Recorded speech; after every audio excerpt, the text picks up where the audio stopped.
What is up, everybody? Welcome to week 9 of college football's last call. As always, we appreciate all of you out there spending some time with us, whether it's via the Sports Source podcast or via the J. Stein Law Firm YouTube channel. We appreciate y'all being here. Gentlemen, it is always great to be a Georgia Bulldog, but sometimes it's even better than great. And you know what? Watching us dismantle Florida is always one of those times where it's just freaking awesome to be a Georgia Bulldog. And that's where we're at. So, boys, how about them? I love it, man. And there's nothing I like better than beating Florida. And there's nothing I like better for it to be the first time in the history of the rivalry that we've won 3 straight games by 20-plus points. And to do it without Brock Bowers made it that much sweeter. So go Dogs. Happy Halloween. We're recording the night before Halloween, and everyone's getting in the spirit. That was an ass kicking, pure dominance, 36 straight points scored. It could have been a lot worse. Kirby kind of called off the Dogs a little bit there. They scored a touchdown against our 79th string defense at the end of the game. Could have been a lot worse than the score indicated, but I'll take 43-20 any day of the week. Yeah, it wasn't even close. After that first drive that Florida put together, which seems to be a recurring theme with us, teams must scheme that first 8 or 10 plays pretty good. In this case, even fewer. Other than that, man, they got nothing till the end. Kirby is dominating this series just like Spurrier did back when we were in college. I mean, the tables have completely flipped to the point where the Florida fans are now crying that Georgia should be limited on how many 5-stars they can sign. Did y'all see that today? I did. It's ridiculous. It's ridiculous. They want Georgia to only be able to have so many studs because they want it to be more fair. They're sorry to get their asses kicked every year. I love it. I've said before that beating Florida is my number one thing every year to see happen. And when it happens the way it did, just aces all the way around. Yeah, so Kirby's 6 out of 7 since he's been the head coach. And, we talk about our buddy Jam Coffee a lot, and he posted a video of how Spurrier was the first team to hang a 50 burger on the Dogs in Sanford Stadium when we played the home and home back in the mid-90s, and that Kirby holds a grudge and he lets it loose. We always talk about also how we have the long con here as well, more on the offensive side of the ball, but what Kirby unleashed on Saturday was the defensive long con. Yeah, they planned and schemed for that first drive, but then after that we completely shut them down. We had 4 sacks in the first half. We had 8 tackles for loss. Guys that we haven't really seen and kind of were asking where they were all year showed up. Tyron Ingram's-Dawkins, who's been hurt all year, comes in, gets a strip sack. Jalen Walker was actually our highest graded defender all game long. People were like, where's he been all season? So the defense showed up, Carson Beck showed out, and our boy Ladd came back in big fashion and kicked some ass out there this week. So you guys have already hit 2 of my notes that I made on my little cheat sheet here, much like, Stallion's Waffle House laminated card. Scripted first possession by Florida seems to be an issue for us. And Jalen Walker-Oates going to be good in all capital letters. 4 sacks in the first half, as you mentioned, but it was kind of across the board. Team's getting healthier. The secondary is fantastic. They had they ripped off a couple of decent runs that could be cleaned up. Offense was just efficient. Bobo once again called a great game, got everyone involved. The ball was spread out. Ladd was obviously the star on the offensive side, but Dejan was great. Kendall Milton was great. Honestly, I don't know how Dejan only finished with 95 yards. I thought he had 200 because he broke off like 4 long runs. But Kendall Milton looked really good. And again, each week we're starting to get healthier. Marius Mims stressed out. I believe Truss did play. Ernest Green starting to look really good, had a couple of massive blocks, but when you don't hear your left tackle's name called and you don't notice him all game, you're doing something right. Just want to note real quick before we get too excited, is Florida's absolutely awful on both lines of scrimmage. So take it with a grain of salt, the 4 sacks. They led the SEC in most sacks allowed. Poor Graham Mertz. Didn't know where the football was half the time. So for me, super happy for Carson Beck. We talked about his homecoming, and he delivered at every single front. He's got that swag going, guys. He kind of was jumping around like Stetson Bennett, running around, making plays. He's smiling. He just seems so in control. And we were worried, how's he going to be with his security blanket? Brock Bowers not there. I'd say he was better. And Gans, I think you mentioned it, that maybe one of the upsides to Brock being gone is forcing other folks to step up. And that's exactly what we saw happen. Lad, welcome back to the party, bro. You were officially 100% back. He was great. You mentioned the running backs. The deep ball is still something Carson's got to work on, put a little more air underneath it. But other than that, man, I'm really happy with him under center. Just you wait. There's going to be some Heisman Trophy talks coming down the pipe for him, at least getting invited to New York if he puts together a few more good games like this down the stretch. Yeah, I agree. I agree with you. He's 0 for 3 on deep balls. Got to clean that up. But those mid-range passes like the 10 to 19 yards, he's dialed in and he's got a cannon. I mean, he's going to put it on you. These guys got to make plays and they catch the ball. But Gans, I also agree with you regarding the offensive line. If you were to go back into the historical records here, earlier on this season, we were talking about some of the challenges, and is Ernest Green really the guy? I mean, he pancaked dudes out there. We haven't heard his name. He's really coming into his own. We get Amarius Mims back, and with these guys continue to work on, we're going to do big things. This team is, without a shadow of a doubt, one of the, if not the top team in the nation right now. Amen. With that. So just want to talk about Ladd for a second. And I actually caught myself watching a little bit of SportsCenter this weekend. I don't know why, not SportsCenter, Game Day, just as shitty of a show. But one thing that Herb Street did say, and I typically don't quote them or agree with them, but he said Ladd McConkey is probably the most underrated wide receiver in college football the past 2 years. And I totally agree with that. And a lot of it is because he's 5'10", 185-pound white guy that wasn't highly recruited, and you want to slot him in as a possession receiver, as a slot receiver, and he's not. He's a game changer. He's definitely our second best receiver, not named Brock, and one of our top 5 most important players. As it relates to Carson Beck, he's been fantastic. Again, I keep using that word fantastic. I got to change it. He's been great, calm, cool, and collected, but a lot of that, I would say, goes to the coaching staff, goes to Mike Bobo, goes to his 3 years in the system. Josh, to your point, look how comfortable he looks back there. Part of that's the offensive line protecting him. They've done a really nice job all season, but he doesn't panic. Again, if I was a defensive coordinator, I would scheme up some exotic blitzes, some stunts, some twists, delayed blitzes. I'd try to just get that guy off his mark, because if he has time in a clean pocket, he is going to tear you apart, and I'll take him over any other quarterback in the country if you give that guy a clean pocket. For what it's worth, against the blitz this past week, he picked Florida apart too. I mean, maybe Florida doesn't have a good pass rush, but even then, he picked Carson Beck picked him apart, whether he had time in the pocket or there was pressure. Speaking of, for what it's worth, Gans, I'd hire you as a defensive coordinator over Todd Grantham any day of the week. So you and your exotic calls, we'll take it. Speaking of coaches, so Billy Napier, again, the guy sucks. He has this reputation of being aggressive and making these 4th down calls. Can y'all please explain to me this hike between the legs call that he made? And by the way, for us to be ready for that, and it was Munden, right? For him to just do what he did, is that something that was preparation? Is that just instincts? Is that just Napier being a complete jackass, or maybe D, all of the above? It's so remember last week, Gus Malzahn got nominated for the Jimbo for his bullshit call on 2-point conversion. Billy Napier said, "Hold my beer." It wasn't as important time in the game, but the game was over after that play. That is look, we could debate all day if they got the first down or they didn't. I could have gone either way. Obviously, I'm glad that they did it. You do one of two things there when it's 4th and probably 18 to 24 inches. You punt the ball. You're on your own 25. You can punt it. Or if you're going to go for it, do the old tush push. There's no other play call there. And when they pulled that, it was mind-boggling. By the way, that was his second play call of the game. They ran a double reverse where they took a 5-yard loss earlier. They should have fumbled the ball. It was just asinine. Sunbelt Billy gonna Sunbelt Billy. You call it, I mean, that changed the game. That effectively ended the game right there.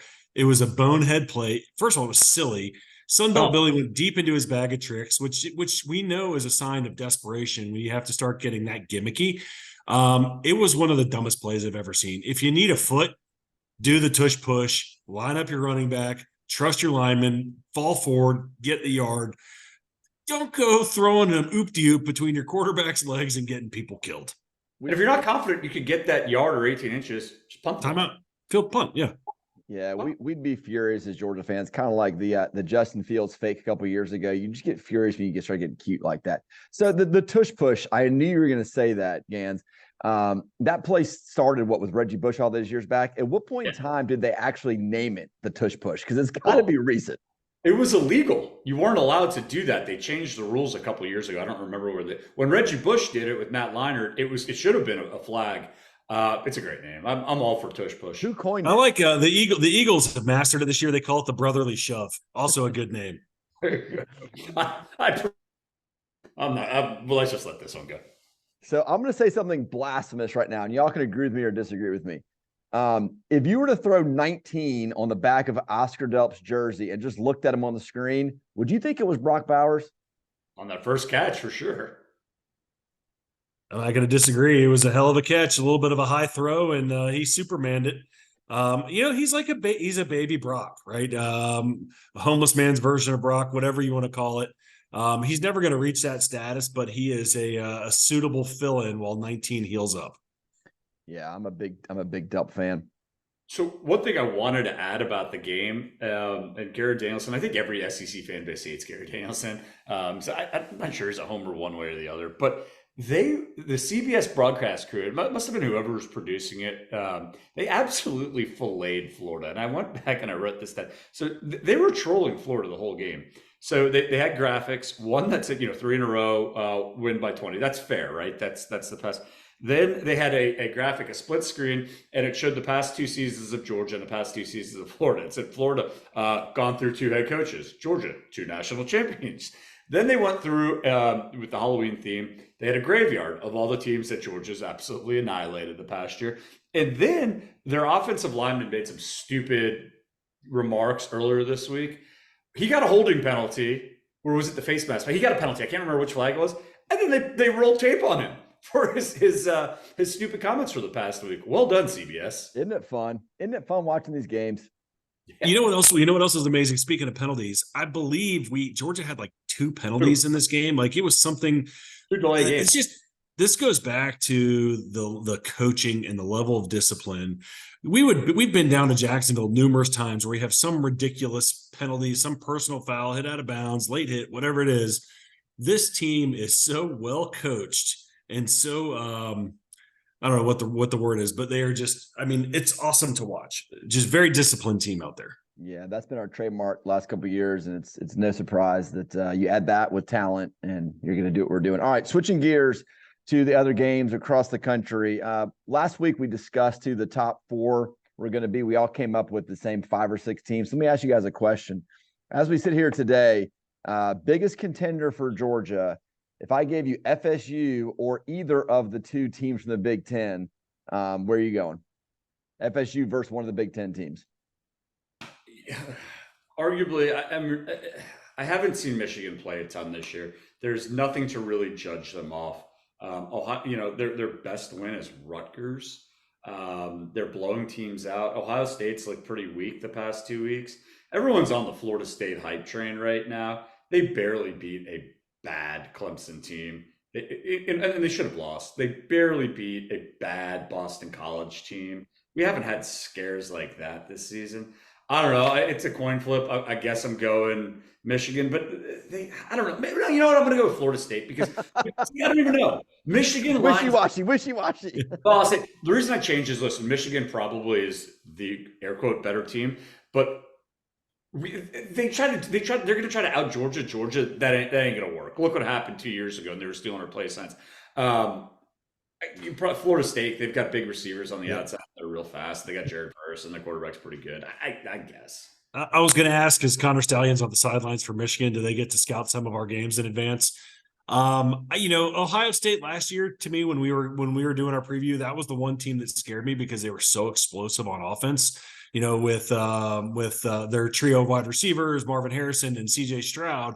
Now this year they've lost a wide receiver to the NFL. C.J. Stroud's not there. Their quarterback to me isn't that good. They still have Maserati Marvin, who's just, he's great, right?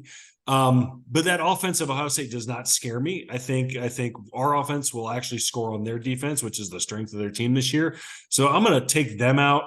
Michigan, Gans, I agree with you. I haven't watched them play because they haven't been on prime time because they've played dog shit. Now they're dominating people. And JJ McCarthy, I believe, is a good quarterback, but they haven't been tested yet. So I'm almost going to default to FSU just because of your points, right? They got some big, tall receivers. They got a really good quarterback. The other thing is maybe is it Washington if they went out, but they've been struggling of late too. I mean, Max Penix Jr. is a good quarterback and they got some stud wide receivers. But listen, we get to the Final Four against any of these teams. I really like how we match up because we are a complete deep team. Agreed. So to steal a shtick from you, Lawrence, FSU feels a little suckerish to me, right? I feel like that's where you guys just kind of defaulted to them after going through the proper analysis. And I think that's probably where, the money would go. That's where the big percentage would go. So I kind of take them out because of that. I've said before that, watching us versus Michigan versus watching us versus Ohio State, I can't go with Michigan. So I guess I go Ohio State, and I feel pretty good about playing them again. So we'll see. I actually like Oregon the best of all the teams. They have the loss, but I actually like Oregon the best. I was going to go there. I was going to go there after Oregon, because Kirby had the playbook from Saban and has made it better. Lanning is like Kirby Jr. out in Oregon. Like he knows the tendencies. Oregon may be the scariest of the bunch. I would go if first of all, no team scares me, right? Missouri scares me the most right now. But good coach talk. Good coach speak right there. Honestly, right? I mean, but I would pick probably gun to head Texas, and they're going to shit the bed again. But they've got a really good receiver on the outside who know pretty well Quinn Ewers is pretty good, and their defense is good. And honestly, their win, while I don't think Alabama's that great, going into Tuscaloosa at night and winning by double digits is probably the most impressive win this season that anyone has. Oklahoma, they gone. Right. I love Gans Belichick on to Missouri. Oklahoma, they gone. They lose to Kansas, which by the way, Kansas stormed the field, took the goalpost, removed it from the stadium. I'm okay with Kansas storming the field. I'm okay with Kansas taking the goalpost. We had a discussion earlier in the year, y'all remember, about whether that was a clown move or not. I can't remember what team it was, maybe Ole Miss or something. Are y'all okay with Kansas celebrating the way they did? 100%. I mean, when was the last time Kansas ever beat a top 10 team at home? Hey, go Kansas. Enjoy your coach while you have him. He's going to be somewhere else next year. Yeah, there's not much to do in Kansas. It's a flyover state. Rip down goalposts. Go nuts. Isn't it Larry, Kansas? Isn't that the name of it? Speaking of Larry, 2 in a row. Does 2 in a row the sucker bet qualify for a winning streak? I can't remember what Major League, what coach said. Trace. Is it Trace? So you got 2. We nailed you for the Georgia Tech selection, and it's actually a really good game. We were all watching it Saturday night, debating and discussing whether the sucker was going to hit. But take a bow, dude, 2 in a row. What a hilarious game, by the way. And Georgia Tech, by the way, if you're a Georgia Tech fan, all 3 of you out there, I hope you loaded up on Tums or Prilosec at Costco recently because it's a roller coaster season. They lose to Bowling Green. They lose to Boston College. They beat Miami on Mario Cristobal's bonehead play. They beat a top 20 North Carolina team. It's quite remarkable. So, hey, good on Tech. It was a fun game. Like we said, it's a little, I enjoy it when Tech is better. It makes that game at the end of the season a little more fun, a little more enjoyable. So, hey, good on them. That's 2 in a row for the sucker bet. I believe that gets me to 5-5 on the season. So, hey, yay me. Listen, A, I don't give a shit about Georgia Tech one way or the other. B, the ACC sucks.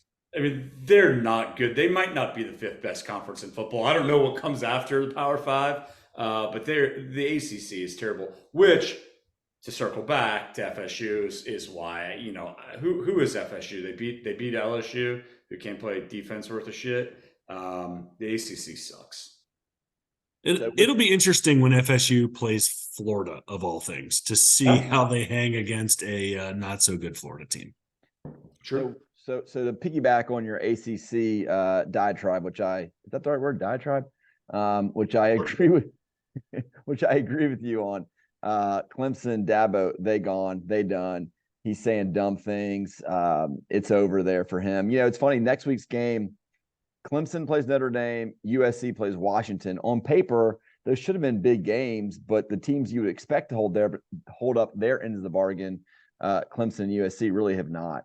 I think that's the last time we're going to have to mention Clemson and USC on this show because they are done though. Yeah, Dabo's going to have to. He's pretty stubborn. He refuses to use the portal. It's outgoing. The portal goes out. It's just not coming back in. And it sounds like their defense has been pretty good. Their offense is just atrocious. And it seems like they'll probably lose a decent amount of kids in the portal this year. So how do you feel that? We lost A.D. Mitchell last year. We went out, we got Ra Thomas, and we got Dom Lovett. Right? Seems like a logical thing to do. This guy's not going to do it, and he's going to continue to struggle until he adapts. And by that point, he might have lost the fan base. He's 4-4 this year, 7-7 in his last 14. It's tough sledding north of the border here. Yeah, it's he is starting to remind me a lot of our friend Fish Fry, Paul Johnson from Georgia Tech, who was just so strict in the way that he ran the program. If you commit to Georgia Tech, you can't go take visits elsewhere. If you commit to Clemson, you can't go take visits elsewhere. He hasn't adapted to NIL. He hasn't adapted to the transfer portal. And quite frankly, like, look, if you don't adapt, you die. Look at Saban, right? He had the same program, focused on defense, running the ball. Offenses got more dynamic. Nick Saban evolved, and he built one of the most dynamic offenses of all time and continued to have that offense until this year. Dabo just refuses to do so.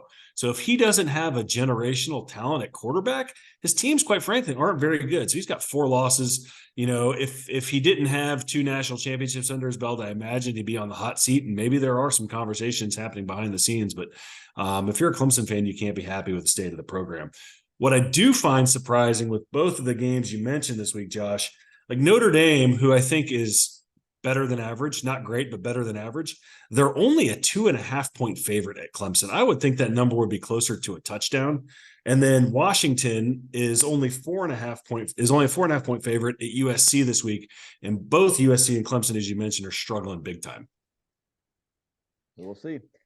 So Gans Belichick brought up eyes are on Missouri this week. So let's go ahead and start turning our attention to that game. 3:30. You know, last year we were all together watching the Georgia-Missouri game at your house, Gans, and we had no expectation that would be anything other than just a routine ass kicking. It was anything but that. Came down to the bitter end. This year, Missouri's not going to sneak up on us. They come in hot. They come in highly touted, highly ranked. I like their coach, Drinkiewicz, however you say his name. What do y'all think, man? I mean, you know, it's in Athens, which is great, but we got another battle in our hands. Yeah.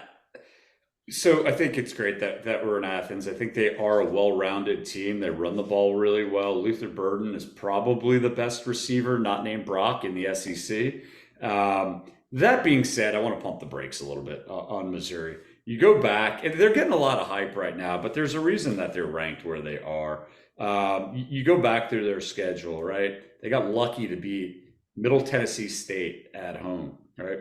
They beat Kansas State with a 69-yard field goal at the buzzer. They got lucky to beat Memphis. They won 34-27. They beat Vanderbilt at Vanderbilt 38-21. LSU they lost to by giving up 142 points to Jaden Daniels. So listen, they don't have a great resume. They are 7-1. I don't want to take anything away, but they've got to come into Athens. We haven't had a home game in 6 weeks or something like that. The crowd is going to be hype. It's going to be football weather. I think it's just going to be an absolutely raucous atmosphere. The Dogs are what, Lawrence, is it a 14.5? Actually, I think it ticked up to 16 today. 16.5. Yeah, Dogs are minus 800 to win. Does that mean anything? No, but I just want to level set a little bit. I know I'm not setting this up for, the way CBS would like it set up, but I think we need to level set a little bit. Don't disagree with any of that, Red. So yeah, 16.5 points. There's a couple things, and I do think Brady Cook's a good quarterback as well, but there's a couple things that I think are not in Mizzou's favor as they come into Athens. One is, there's going to be no surprises in this game. B, Mizzou is one of the most penalized teams in the country, and they're one of the worst teams defending the third down, whereas Georgia is one of the least penalized teams. We're at home, and we're the best team on third down so far across the country. Listen, I'm going to Athens. Sammy and I are going to make the trip up there. We'll be between the hedges at 3:30. I'm pretty excited for my first trip to Athens this season. I expect a little bit of what we saw versus Kentucky. I expect a little bit of what we saw versus Florida. And I think the Dogs win. I think the Dogs cover. And quite frankly, I think Mizzou, if you look right now at 16.5, 85 to 90% of the public is on Mizzou. They are qualifying as sucker bet territory right now.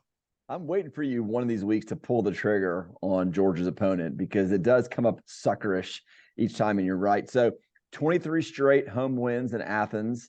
24 is the program record. I think we tie it this weekend. I think that we get number 24. I agree. This has a Kentucky-ish feel to me. A team that is, getting hyped up, that going to be the bullseye for us. And I think that we just take them down. So in the Jason injury report, came out unscathed from Florida for the Florida game for the most part. Of course, Brock's still out. Ladd, we mentioned officially back. Y'all mentioned Amarius Mims. He did dress out last week, did not play. Same with Rod Robinson, dressed out, did not play. Both listed as questionable for Missouri. I don't know. I'm feeling like we might see Mims this week. I mean, Trust was able to come in and do a good job, but let's see what happened there. Our boy Dan Jackson out with a knee injury. He has an infection that that's caught up with him. So he's the other person that I noticed on the report. But other than that, I think we're looking pretty good. So what you want to give score predictions for the game? I'll go first. I see a 37-13 type of a deal. Cover, the game's never in doubt. Since I brought it up, I'll go last. Go for it, Laurence. Yeah, I'm going to go similar. I'm going to go 42-14. All right. I've got a little bit different. I do have a cover. I've got 45-23. Missouri's defense has not been great. They have allowed a lot of points. They've scored a lot though too. They probably average over 30 points a game. So I think 45-23 is some sort of late crap for Missouri. I don't think that this is going to be a nail biter, and I hope I'm right. LSU Alabama is also being played this weekend, which traditionally is a game everybody wants to watch. Not as much shine this year. I mean, I still think it's interesting. Alabama wins this, and they just cruise to Atlanta, right? Yeah, I think that's right. Is it in Alabama this year? It's in Tuscaloosa. Tuscaloosa. Yeah. So it's Bama's -3. It's surprising. I mean, listen, this is a huge game to decide the West. And I know it's going to be Gary and Brad will be there with the CBS night game. It'll be interesting to watch. I think that Bama wins. I think it's going to be a close one. It's going to be interesting to see because LSU can score. They just can't stop anybody, but Bama's got problems on the offensive side of the ball. So that's what I was going to say. If it ends up in a shootout, I like LSU. I don't think it's going to end up in a shootout. I think you're going to see like 24-17 Alabama victory. But if it does go high, I have zero trust in Jalen Milroe to not throw a pick or take a untimely sack. So if they score over 30, both teams, I like LSU. I'm hedging myself a little bit there. I honestly don't know how it's going to play out. Is that where game day is this week, by the way? I have no idea. I don't know. I was going to ask you guys that. So apologies to all of our Alabama listener friends, but I'm rooting for LSU. I like chaos when it doesn't involve Georgia. Let's see a bunch of different teams lose and see how it all shakes out. So go Tigers, as they say. All right, Sucker Bet of the Week. You won it last week, 2 weeks in a row. We mentioned, Laurence, how we looking coming up for week 9? Yeah, so a couple games that I've already mentioned that were kind of sticking out to me early. I think Notre Dame feels like a sucker bet. I think Washington feels like a sucker bet. I feel like Mizzou feels like a sucker bet. I really, really, really want to take the Dogs, but I'm just going to let that one play out. And I think USC steps up and beats Washington, or at least covers against Washington. USC +4.5 at home. They need to make a statement. Washington, that line feels like it's a little bit low. Probably should be closer to a touchdown. So I'm going to take the Trojans +4.5 for this weekend in the sucker bet. Question: does your sheet show what the over/under is in that game? I would love to know what that is. It does not. A zillion. It's got to be a zillion. I'll let Gan start his Jimbo, and I'll get you a number. Okay. Well, Jimbo will be quick this week there. So USC in general, Lincoln Riley, I want to nominate him for giving up 49 points to a terrible Cal team. Auburn looked better against Cal. Second, we've discussed this, so I won't go into detail, but Billy Napier's clown calls this week. Sunbelt Billy definitely deserves a spot on the podium. But finally, this is one that's going to come close to home. But Georgia Tech storming the field, the whole student body storming the field after beating a shitty UNC team. It was just, and watching the videos of it, it was just really embarrassing. And I'm going to give it to the student body athletic association on the flats. Just god awful. Y'all are the Jimbos of the week, the Jameses of the week, however the plural of Jimbo is. Jamesbo of the week. That is y'all. Let me push back on you just a little bit.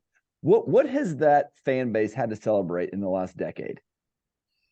I mean, Paul Johnson's triple option. I don't know. Not Brent Key. The last guys, Capri Pants. It was just watching the people on the field doing their dance. They beat a bad UNC team.